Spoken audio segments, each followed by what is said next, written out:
A makeshift memorial now stands on the spot where a truck plunged into the crowd at a California off-road race on Saturday, killing 8 people and injuring 12. The crash has provoked new questions about these largely unregulated races, and here's Mike Von Fremd with the latest on this tragic story. This was supposed to be a thrilling weekend of family fun. In an instant, it turned into pure horror. A lot of yelling, a lot of screaming.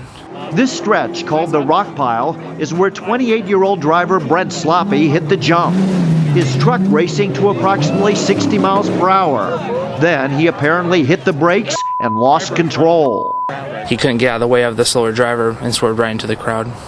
The driver survived, but the crowd turned on him.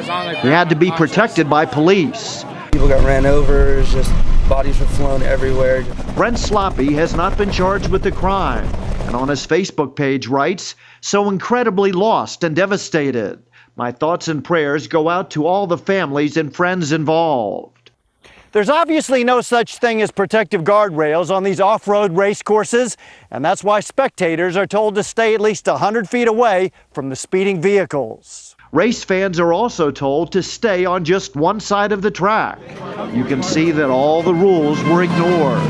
Everyone gets as close as they can. I mean, it's exciting. This may be the last of these sanctioned races.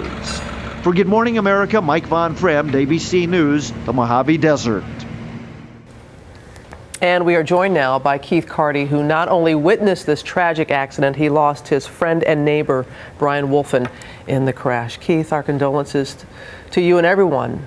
You have called this crash, you called it a war zone. That's how it looked like to you. Can you describe it for us, what happened? There was just carnage is the best way to put it. I don't want to go too graphic, but there was definitely just really broken people is a good way to put it. And Brian was probably the worst one. So, and the first thing that I thought of was, you know, what's his son Seth and what's his daughter Sarah going to do? It happened at a place called the Rock Pile Jump. For those of us who are not familiar with this type of racing, what is that?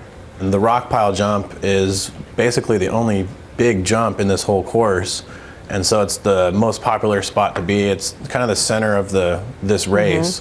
So that's where we were, you know, and Brian just happened to be in the wrong place at the wrong time, and all those other people were just in the wrong place at the wrong time. It just kind of happened that way, you know. You said the wrong place at the wrong time. We saw on the piece how close people were to the track. Of course, there's not a traditional racetrack. There are no guardrails, and the spectators are supposed to stay at least 100 feet away.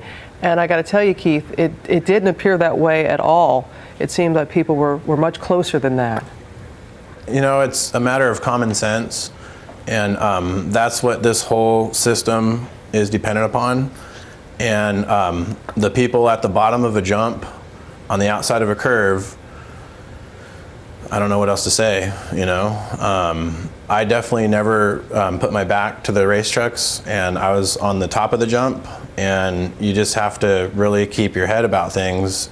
You know, the safety concerns that I keep hearing on the news are, you know, just completely overrated, I guess you could say, because as long as you keep your head about things, you know, it's the same thing as crossing the street. You look both ways. That's all it is, you know. Keith, I heard that you even learned something from this experience. What is that?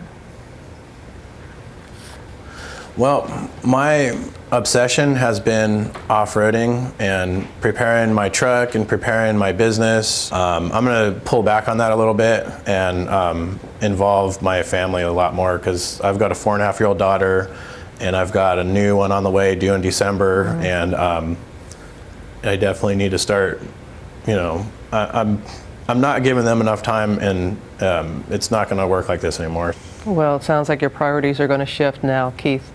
Thank you very much. And we see your dear friend right there over your shoulder, Brian. I know a lot in your neighborhood are doing what they can to help his 2 young children and his wife. Keith, thank you very much for joining us this morning. Again, our condolences. Sure. Thank you. Thank you. And to find out about the fund for Brian Wolfen and the other young victims of the crash, go to our website at abcnews.com/GMA, because George, 7 of the 8 victims were in their 20s. Boy, what a heartbreaking It story. was.